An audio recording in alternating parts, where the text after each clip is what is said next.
Hello guys, welcome back to my YouTube channel. ഇതെൻ്റെ രണ്ടാമത്തെ long video ആണ്.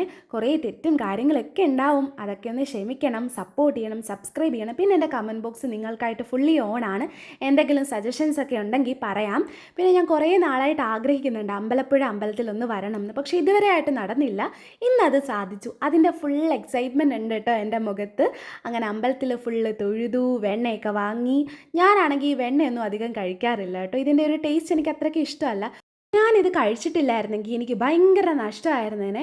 അത്രയ്ക്ക് അടിപൊളിയായിരുന്നു. ഉണ്ണിക്കണ്ണനെ വെണ്ണ കട്ടുകൊണ്ട് പോയതിൽ കുറ്റം പറയാൻ പറ്റത്തേയില്ല. അത്രയ്ക്ക് അടിപൊളിയായിരുന്നു. അങ്ങനെ തൊഴുതൊക്കെ വന്നതിന് ശേഷം കുറേ സ്റ്റാൾ ഉണ്ടായിരുന്നു കേട്ടോ. ഇങ്ങനെ കുറേ സാധനമുണ്ട്. ഇതെനിക്ക് ഭയങ്കര ഇഷ്ടമാണ്. നമ്മുടെ ഒരു മിനി ഗുരുവായൂരെന്ന് തന്നെ പറയാം.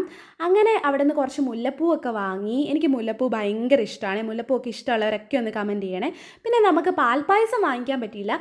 10 മണിക്ക് എന്തോ ആണ് ഷീട്ട് കൊടുക്കുന്നത്. നമ്മൾ നേരത്തെ വന്നു. പിന്നെ 1-1:30 ആകുമ്പോഴത്തേക്കാണ് പായസം വിതരണം ചെയ്യുന്നത്. അറിയാത്തവർക്കാണ് കേട്ടോ പറഞ്ഞത്. നിങ്ങൾക്ക് വരണമെങ്കിൽ അതൊക്കെ നോക്കിയിട്ട് വരണേ. പിന്നെ നമ്മൾ പോയത് ദേവസ്വം ബോർഡിൻ്റെ അണ്ടറിലുള്ള നമ്മുടെ അമ്പലപ്പുഴയിലെ പശുത്തൊഴുത്തിലേക്കാണ്. കുറേ പശുക്കൂടെ ഉണ്ടായിരുന്നടാ. അമ്മയ്ക്ക് ഈ പശുക്കളെയും കിടാവിനെയൊക്കെ ഭയങ്കര ഇഷ്ടമാണ്.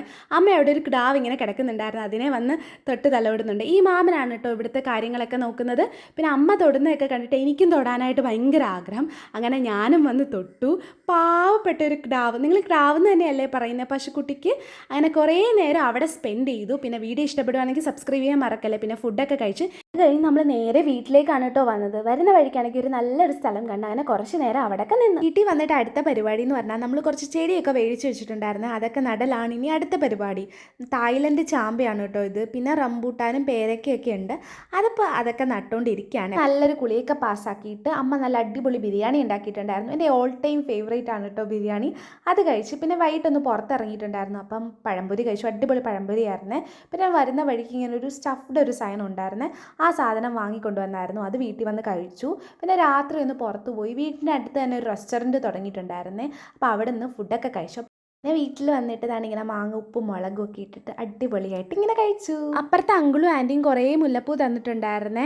എനിക്കാണെങ്കിൽ കാര്യമായിട്ട് കെട്ടാൻ അറിയത്തില്ല. അമ്മയ്ക്കാണെങ്കിൽ കെട്ടാൻ അറിയാൻ നിന്നാളി പറഞ്ഞതായിട്ട് എനിക്ക് ഓർമ്മയുണ്ട്. അമ്മയെ പിടിച്ചിരുത്തിയാണെങ്കിൽ ഫുള്ള് കെട്ടിക്കുകയാണ്. ഇനിയാണ് അടുത്ത ആടി, ആർക്കാണ് ഏറ്റവും നീളമുള്ള മുഴം കിട്ടുന്നതെന്നുള്ളത്. അടുത്ത ദിവസം രാവിലെ ആണെങ്കിൽ ചായ കുടിക്കുകയാണെങ്കിൽ ഞാൻ ഈ ചായ കുടിച്ചിട്ട് വേഗം റെഡി ആവണം. ഞാനാണെങ്കിൽ തിരിച്ച് ഹോസ്റ്റലിലേക്ക് പോവുകയാണേ. മഴ വന്ന് നോക്കിയപ്പോഴത്തേക്ക് ബ്രേക്ക്ഫാസ്റ്റ് നല്ല ചൂടൻ ദോശ. എനിക്ക് ചൂടോടെ ദോശ കഴിക്കുന്നത് ഭയങ്കര ഇഷ്ടമാണ്. അപ്പോൾ ചൂട് ദോശയും പിന്നെ കൂടെ നല്ല അടിപൊളി ബീഫ് കറിയുണ്ട്. ഇനിയിപ്പം ഇവിടെ വന്നിട്ടല്ലേ ഇതൊക്കെ കഴിക്കാൻ പറ്റുള്ളൂ. ഹോസ്റ്റലിലാണെങ്കിൽ അതൊന്നും കഴിക്കാൻ പറ്റില്ലല്ലോ. പോകാനിറങ്ങിയപ്പോൾ നല്ല അടിപൊളി മഴ. പിന്നെ മഴയൊക്കെ തോർന്നിട്ടാട്ടോ പോയത്.